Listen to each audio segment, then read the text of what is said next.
Terre de l'Isère envisage de faire machine arrière. Faute de moyens, l'association va peut-être être obligée de réutiliser des barquettes en plastique pour les distributions de repas. Une annonce qui interpelle au lendemain de la publication d'un rapport de WWF. L'ONG assure que la quantité de plastique accumulée dans les océans pourrait doubler d'ici 10 ans. Alors pour préserver notre planète, la Banque alimentaire de l'Isère s'était engagée à moins utiliser de plastique.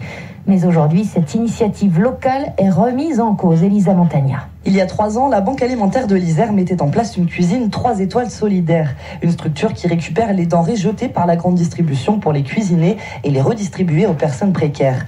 Pour livrer ces repas déjà préparés, l'association a besoin de barquettes, environ 50 000 par an. Et dans un souci écologique et pour coller à ses valeurs, il y a 2 ans, elle a arrêté les barquettes plastiques et est passée aux barquettes en cellulose, donc compostables, pour un coût 40% supérieur, ce qui lui a déjà coûté 7 000 €.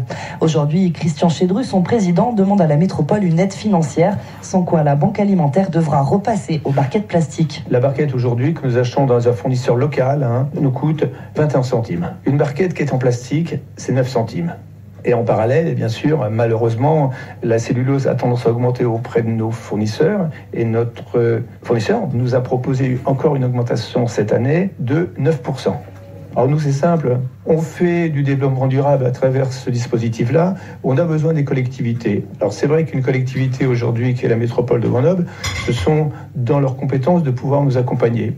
On a essayé et on continue effectivement d'avoir un contact avec eux et on est encore en attente. Et chaque année, la Banque alimentaire de l'Isère récupère au sein de la métropole 700 tonnes de produits alimentaires qui devraient être jetés. Et chaque minute dans le monde, c'est l'équivalent d'un camion poubelle de plastique qui est déversé dans nos océans.